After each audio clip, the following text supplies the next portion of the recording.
It is a really great morning. Yesterday was a lot better. It's like really sunny. It's really dark. I don't know why my camera's been acting up lately. I think I need to clean the lens. But yeah, yesterday was really nice. It was really sunny, very hot. I actually had to break down all my layers. And riding the bike back and forth during like perfect time is just the best. I lost my license plate though. kind of bummed out on it. Monday I tried to like see how fast I can get back home. I was telling Stanley, I was like, let's race. Stanley took the highway, I took the shortcut. And I was just blitzing through all the rocks, and then the license plate fell off. It broke off. All that vibration broke the license plate, so gotta get a new one. Not the funnest thing, but you know, I still make it here. But yeah, it's been like very slow couple of days. We have Julie coming in, and then a new person for me. I never met her, but her name was Lauren. She came by. So we had Cindy here, some of the Theroux guys, and I actually started this, but I kept forgetting to bring out the camera and do some stuff, some little filming, talking segments, and I just kept forgetting about it. But Rodney actually texted me last night. I'm not a big texter. I don't like to text. I don't like to make phone calls. I like to watch YouTube and, you know, movies on my phone. I don't like to be on my phone though. I don't like to text people. I don't like to call people. So Rodney, I'm sorry. I just don't like to text or call or answer calls. I like interactions, being in front of somebody and talking with them right there. Not really on the phone and text. Paul Blart, when he writes the letters, I would rather choose to write a letter, send it in the mail, and give it to him. So Rodney, I'm just gonna send you mail. Stamp and mail. Mike showed me this cool stamp collection that he had. It's like a Buzz Lightyear, the new Buzz Lightyear, Chris Pratt. But yeah, all the guys that got them out doing stuff, I got them first time splitting up.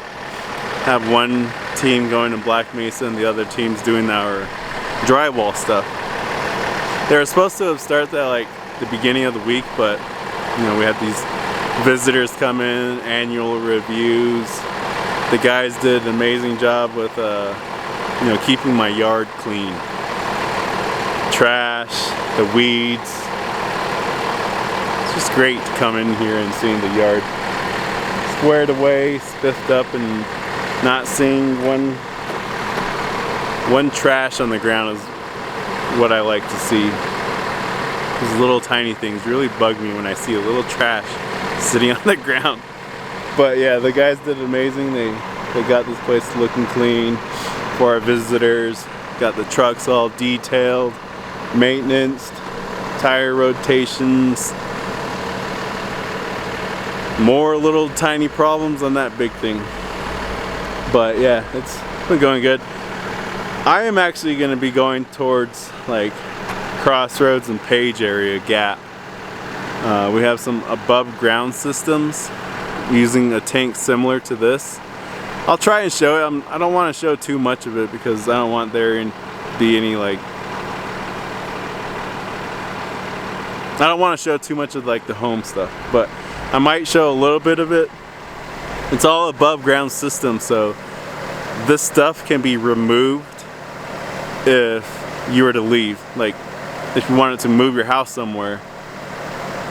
As some people know, on Navajo Nation you need a home site lease, and if you don't have a home site lease, it's kind of hard to excavate. So the idea with that came from, you know, me, Shanna, Mike, the whole team. We all like started like thinking out how we can do this. It started off with like Stanley saying we needed to put one of those above ground and then build a structure around it, fill it in with rock.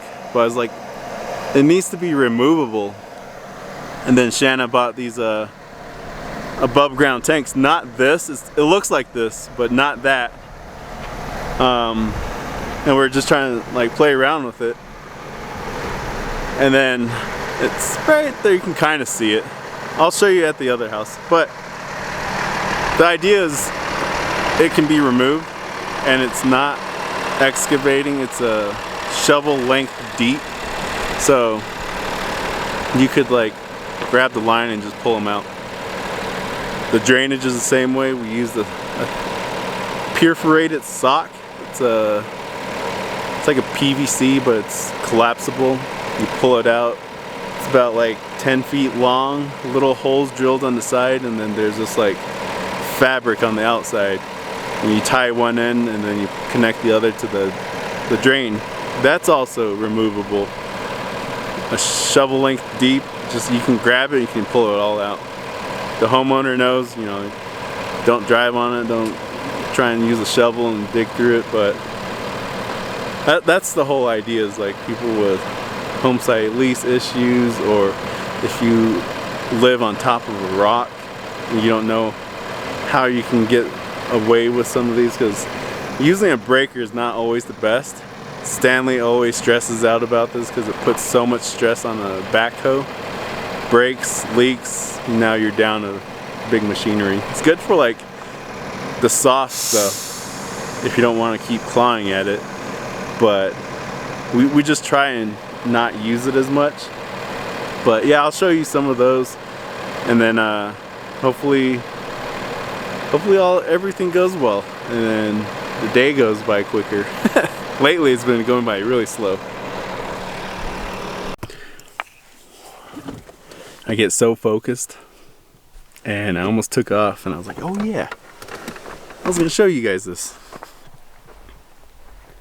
above ground system. All I did was had Harvin and Rob barricade it. I need to get a real fence, metal. Trying to decide if it should be chicken wire or a sturdy fence. More than likely a sturdy fence, but I just spray painted. I painted "Do Not Climb" on the side, and also a little "Do Not Stand" on. I don't know if you guys can see it, but it's there, and you can kind of make it out.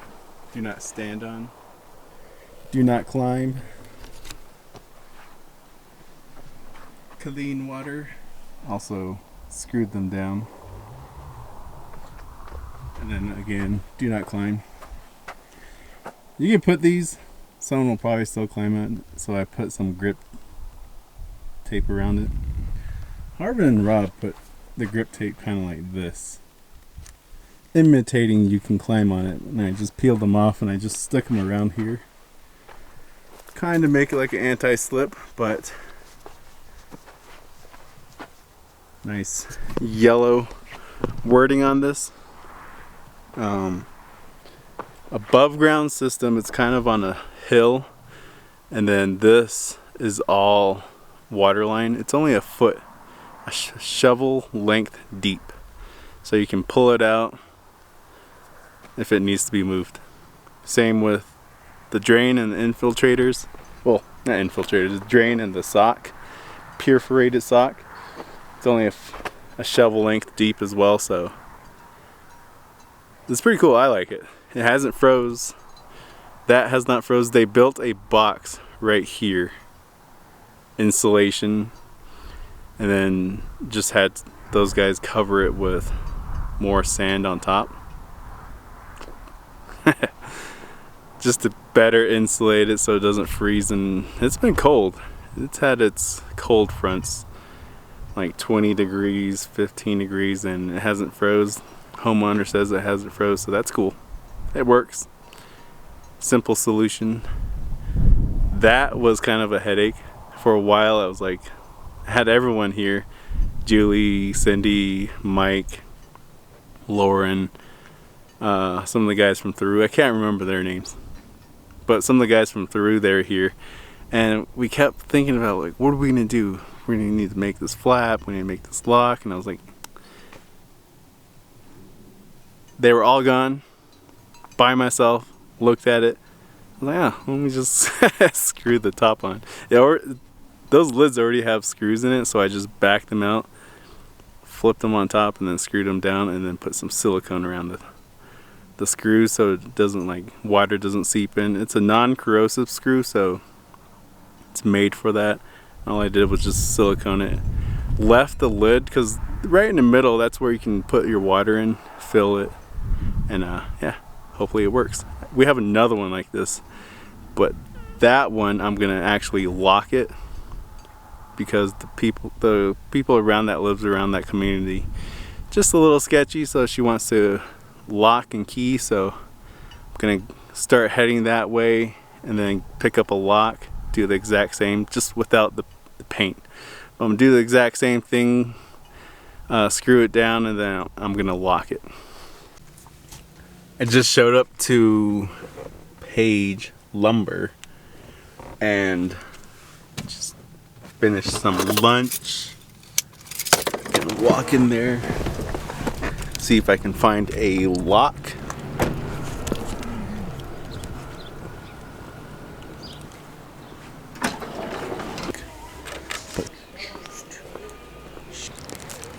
Went with that.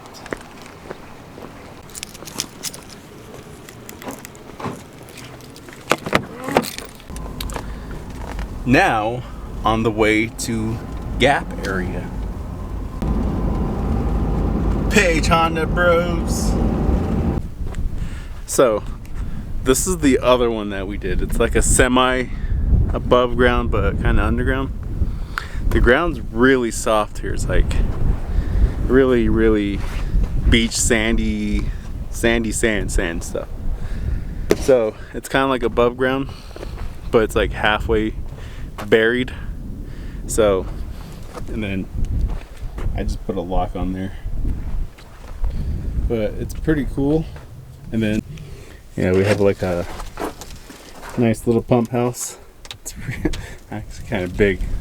I was trying to have them make it smaller, but they ended up making it a little too big. But it's not too bad, because at least now we know. Got the water pump, expansion tank, and it just feeds into the house. Yeah, that's the little pump house, water pump house. Then a semi above ground, below ground tank. It hasn't froze. That has froze once. It that foam insulation is not bad. I think it's just those little gaps we have.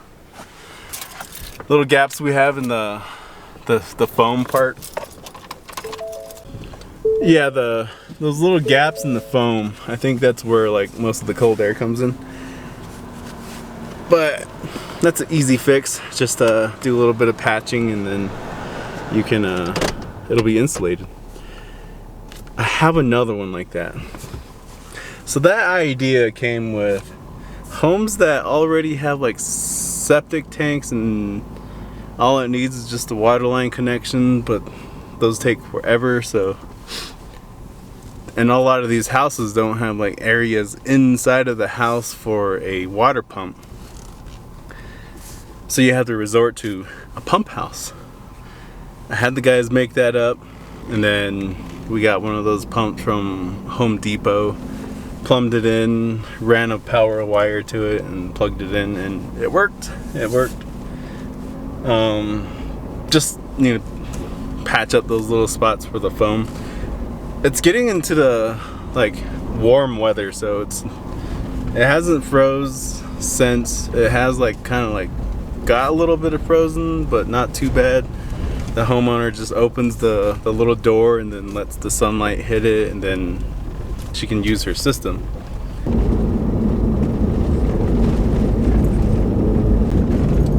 This part was pretty cool. The road changed in a different color. Then you got Cool Rock. I am almost to Crabbito. I am here back in at the yard, and something very, very amazing happened. This is a long vlog. Something amazing is happening. We are getting, got NTOA guys right over here. One's up in the boom. We're getting our power connected. I'm happy. I'm happy. And hook up a smoker, plug it into the outlet. I got security cameras up, so now we can actually use that. Finally. AC now. The AC is Wi-Fi, so we can actually turn that on without having to be here. I'm gonna make a DigDeep lamp light outside and plug it in. I know some of the Navajos out there will understand this to finally get hooked up to power. My parents actually got hooked up to power, I think it was like a year and a half ago, 2 years ago, and that was amazing. And I get to witness it again for our work site. Always working into this little office, Shanna, Stanley, and then bringing stuff over. Things changing more and more here. Then we got this Connex generator. Used to hook up power to this little office. Soon it's gonna get hooked up to that 120 power. So excited. Now our mobile office is connected to power. No more generated power. No more gasoline and trying to keep the generators going. Now we have power connected onto here. And Mike and Julie just showed up. I think the other one too. Looks like it's just Mike and Julie, but Julie gets to witness our power. I was the first one to witness it. I saw it get connected. I saw that breaker get flipped. But Mike is actually that size. That's how big he is. And then Julie is just like a little bit bigger. Julie has a buddy following her around. What are we doing? Just talking about the power. Nice! It's on! Yeah. I am always the last one here. I just found locks, lock up these breaker panels, my little fuses that I did for that G-shed. I installed that mini split, so needed a lock for the fuse so no one steals my fuse out of there. Breaker panel's locked. Our new power pole is locked, so I'm pretty happy, very excited about this. I want to just do a little check-in on the weekends with that little security camera. I'm just like so happy about it. And also I want to modify, fabricate, make a cool DigDeep logo sign. Cut it out of a sheet metal, put some plexiglass, white plexiglass, so it kind of like illuminates. And then I'm going to put in some LED light strips on the outsides of it, so you can't see the LED, but it should illuminate the plexiglass. And then hardwired into that that light, outdoor light. So flip that thing on, it'll just illuminate DigDeep. I've been wanting to do that for so long, and now we have power. I'm gonna do that. But wind is coming in at 6 o'clock. Just finished my email, double checked all the vehicles to make sure they're locked, and I'm getting ready to go home. Wind is coming in, so it's not the funnest thing to be riding a motorcycle when it's windy. It tends to want to take the wheels away. But all is good. Gonna go and get some fuel. Last night I almost ran out of fuel. I wanted to test, see how far it would go, and went pretty far. Made it home. I usually keep like 5 gallons of fuel at home, so I don't have to stop at a gas station. I just go home and fill up out of that 5 gallons. It'll last me for like a week and a half, and then gotta get a new one. But it does make life a lot easier. I don't have to constantly spend like 80 bucks in fuel on the truck, so that makes it a lot better. But I hope everyone enjoyed the video. You guys got to see Julie. We didn't see Lauren come in. She came in late. I didn't have the camera with me. Didn't really show any of the guys because they were kind of preoccupied on stuff, and I didn't have the camera around me. So at least you guys got to see Julie, a little miniature size Mike walking around. But yeah, sorry this is a long video. Hope it's somewhat educational. You guys saw the above ground systems, 2 different types, and those are not perfect. There's still updates to be made, and that's Mark 1. And yeah, thanks for watching. I'll see you guys in the next one.